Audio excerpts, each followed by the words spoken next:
Good morning, students. So now we are going to start a new poem, that is Amanda.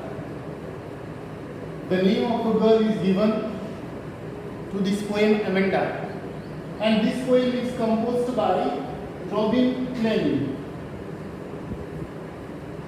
First, he is an Australian poet born in 1936, and especially his writing is known for the children, books for children that he has written. So the poet Robin Klein, that he has written this poem Amanda, understanding especially the children's mind. We need to understand the perceptions, we need to perceive the mindset of the child. That is necessary for us understanding. So here the poet wants to say, give the message. It deals with the upbringing of a small girl. In this poem, Amanda, who is in between 9 to 10 years old girl, and the poet here talks about her nature, the way that she was or she is being instructed by her parents, continuously nagging, giving command instructions that you do this one, don't do this that one. It means do's and don'ts. She is trapped in between do's and don'ts. In the name of inculcating the good values, moral values, and etiquettes, that the parents, that they are taking the freedom of the child. The child is not free. The child is not getting the space to think. Why? Only because of the continuous instructions by the parents. That is what the poet wants to say. Yes, we could understand the parents are responsible for the upbringing of a child, but here the poet says that we need to give them the freedom to the children. They are respectable now in the society. So parents, they must understand this thing. So that is why the space and the freedom should be given according to the poet, right? So now you can keep your books with you, so we can go ahead with line by line, word by word. It will be easy for us to understand the things, right? Because see, here in this poem, stanza number 2, then 4 and 6, these stanzas are given in brackets, right? And what is the reason? Because these 3 stanzas, it reflect the inner thoughts of Amanda. You understand why the 3 stanzas are given in brackets? Because these 3 stanzas, it reflects especially reflects the inner thoughts of Amanda. Inner thoughts of Amanda, right? So that is why the stanzas given. Otherwise, rest of the stanzas, instructions are given by the parents to Amanda, maybe her mother, right? Because in your exercise question is asked, who is giving the instructions, right? For example, here the question is there definitely regarding the instructions. So we could say that definitely it seems that the speaker is, for example, Amanda's mother, who is giving the instructions, right? So, and some poetic devices are used. It means figure of speeches are used, like alliteration, allusion, symbols. So let us start the poem. Now, every child feels that he or she is controlled and instructed not to do one thing or another thing. It means definitely as a child we feel that my parents, that they are continuously nagging, giving the instructions that you do this thing, don't do that. Do's and don'ts. In between we are trapped. We feel as a child. You too may feel that your freedom is curtailed, and sometimes it is possible. We feel that the freedom is being curtailed by the parents write down some of the things you want to do. So then, but your parents and the elders do not allow you to do. Read the poem aloud. So let us start the poem. Right? So this is what the tone of the poem is given. In this poem, the poet deals about the upbringing of a small child, that is Amanda, who is maybe, for example, near 9 or 10 years in between. 9-10 years old. Right? 9-10 years old. So this girl is given here. So now let us start the poem. Don't bite your nails, Amanda. In the very first stanza, the instructions are given to Amanda, who is a small child or the girl. And probably it seems that who is giving the instructions, mother is giving the instructions. Because this is a typical age, that 9-10 years age. And generally, this responsibility, definitely, who used to take the responsibility in that age, especially the mother. So that is why we could say that the mother is the speaker here, right? Don't bite your nails, Amanda. See now, after Amanda, explanation mark is given here. Why the explanation mark is given here? Almost we could say that the parents are irritated now. The parents are angry. So that is why the explanation mark is given. Don't bite your nails, Amanda. See now, small instructions are given. Giving the parents, and don't hunch your shoulders. Hunch means don't bend your shoulders. Sit straight. Don't bend your shoulders, Amanda. It means bending forward position, backward position. What? The shoulders. So just like a small one, because she is now 9-10 years old, so she is acceptable in the society.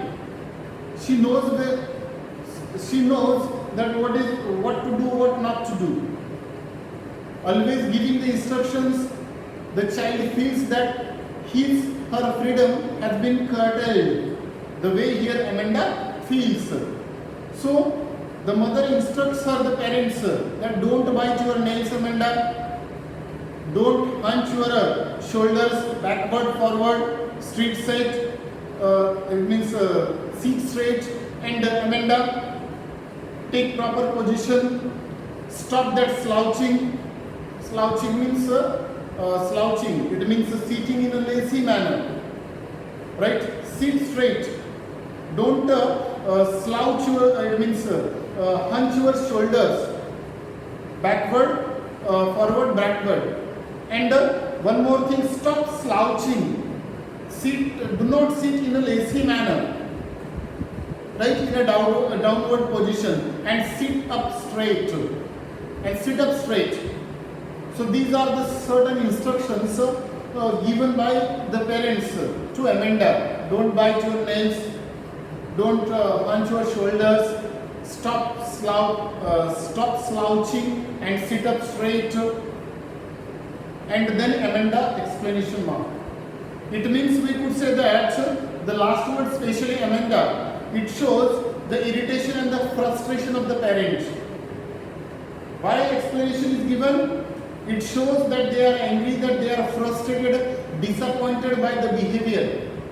Because we know that each and every, we could say that all the parents, that they feel, our mother, our father, he or she feels that my child should behave in this and this responsible way.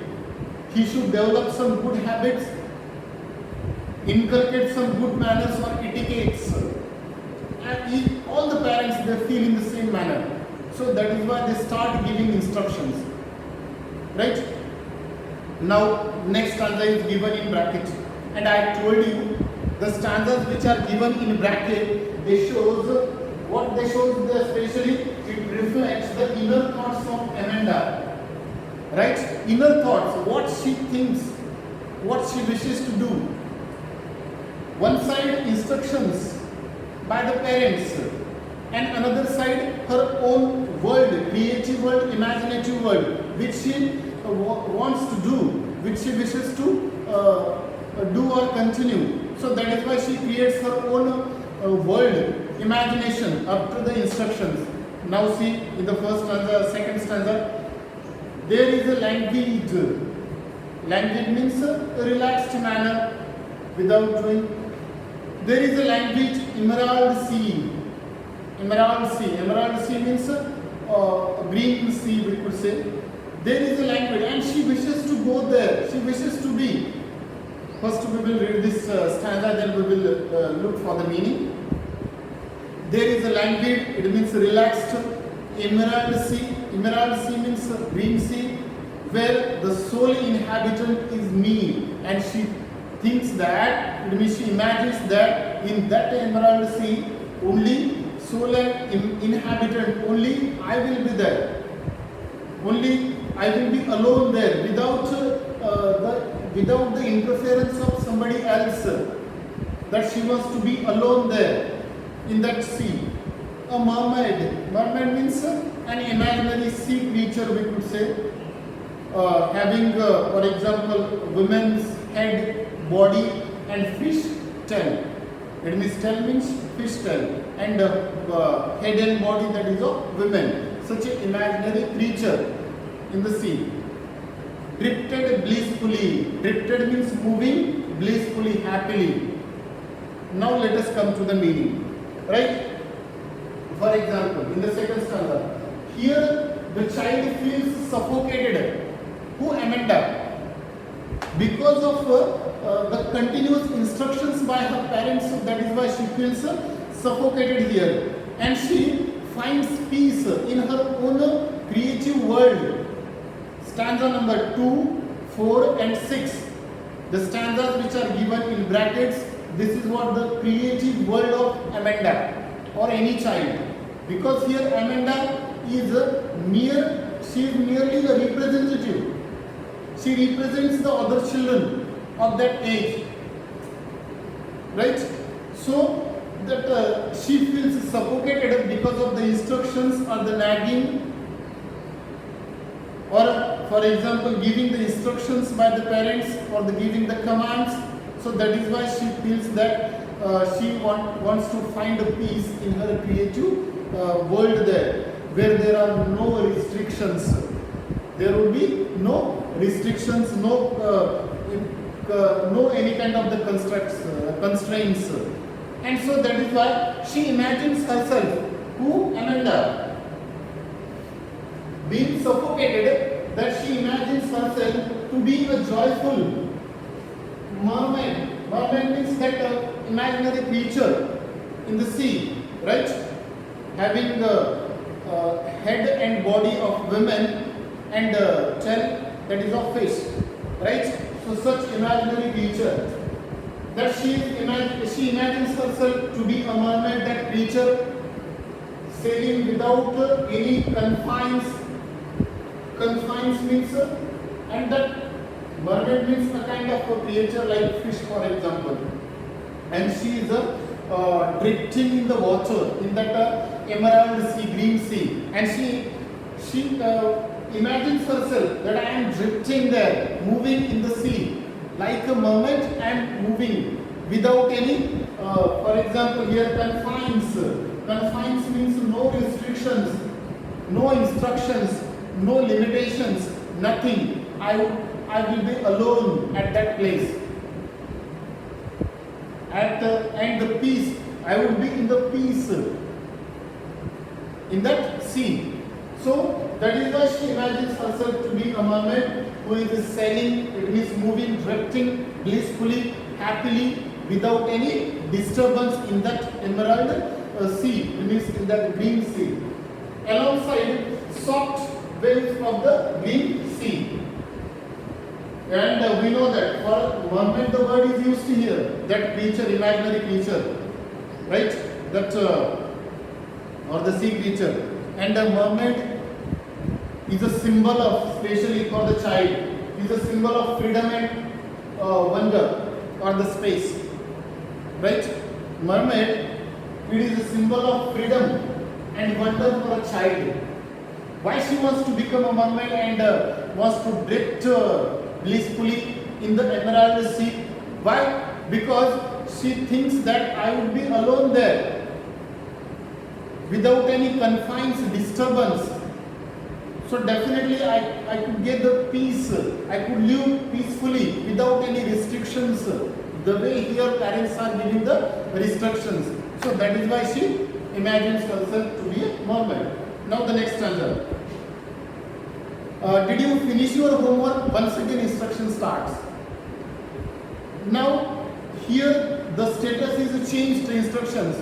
In the first stanza, regarding the bites or the nailing the bites and hunching the shoulders and the slouching, sitting straight, instructions are given. Here the set of instruction is changed. Mother said, asked parents, did you finish your homework? Amanda, question mark.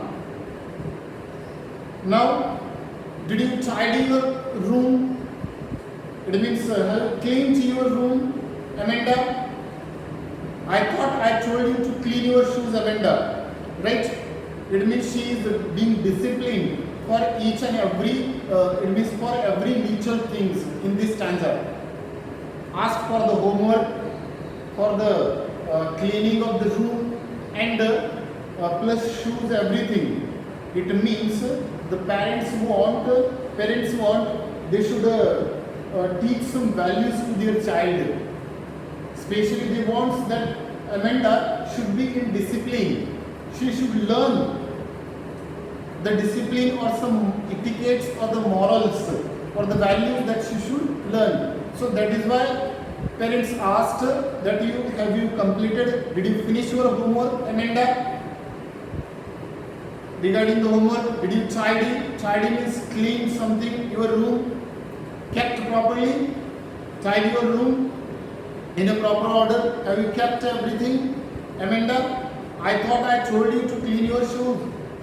Amanda, see now once again exclamation mark is given. Why the exclamation mark is given such a? Because the parents, it shows that they are in the irritating mood. It shows their the tone of irritation and the frustration of the parents. So that is why in that angry mood, they thought that the parents thought that the child is not listening to them. So that is why again and again that they are asking the questions, one after another question that they are asking. Did you finish your homework? Have you cleaned your room? I thought I told you to clean your shoes, Amanda. Sometimes question mark, exclamatory. So all these things are used. It means it shows the tone, right?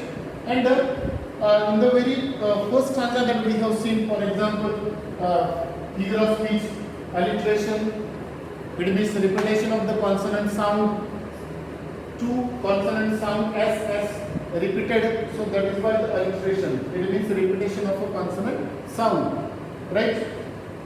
And now, once again in the second stanza we have seen the reference of mermaid, allusion, figure of speech is used. It means reference of a person, place or anything from a history, right? From history. For example, here mermaid, a kind of an imaginary creature in the sea. After that we will see this one. So in the third stanza, so instructions are given. It means she is being disciplined by her parents for each and every, it means all the things, every little things regarding the shoes, cleaning the room, completing, finishing the homework, all these things. Now the fourth stanza. So that is why, because she is fed up now by the instructions of her parents. So she thinks that I am an orphan now. Orphan means she hopes that she imagines herself to be an orphan. Orphan means without parents. Actually, she is with the parents. She is having the parents. But because of the nature of the parents, she hopes that I am an orphan. It means without parents. And it is not a good thing, right? When the child is thinking in this manner. So, roaming the streets. Roaming means moving about the street. And she imagines that in the fourth stanza that I am an orphan without parents and I am roaming in the streets. I am moving in the streets aimlessly. I pattern a soft dust, making the pattern in the streets of the soft dust with my hushed means very quiet, still, without any noise, with my hushed bare feet. It means feet which are not covered, bare feet. The silence is golden, the freedom is sweet, and we know that the silence is golden and the freedom is sweet. So, the second stanza we will discuss. Fourth stanza, this one. She wishes to roam around the street. Who Amanda? Why she wishes to roam around the street here? Because she is fed up by the instructions of her parents, so that is why. Around the street. And she wants to draw the patterns with her bare feet, and that is without noise. The word is used here. That's I pattern a soft dust. It means I want to make the pattern with my bare feet. It means feet which are not covered with shoes or anything. With my bare feet and with my hushed bare feet. Hushed without any noise, because she is bare feet. So that is why, and so that is the reason why she said in the last line that the silence is golden, without any noise of the feet, and the freedom is so sweet. Because being an orphan, she would be free, freedom would be there, and she said that, and she wished that I want to become a free one. I want to live that life, being an orphan. So, and the hushed bare feet, the silence is golden and the freedom is sweet. So in this way, she wishes to roam around the streets and draw patterns with her bare feet. Right? So this is what the reflection of her mind, that is her inner thoughts, which she wants to do. Stanza number 2 and 4, and one more is coming. Right? So in this way, this is what the half part of this poem that we have learned. Now the remaining things that we will cover in the one more video module. Thank you.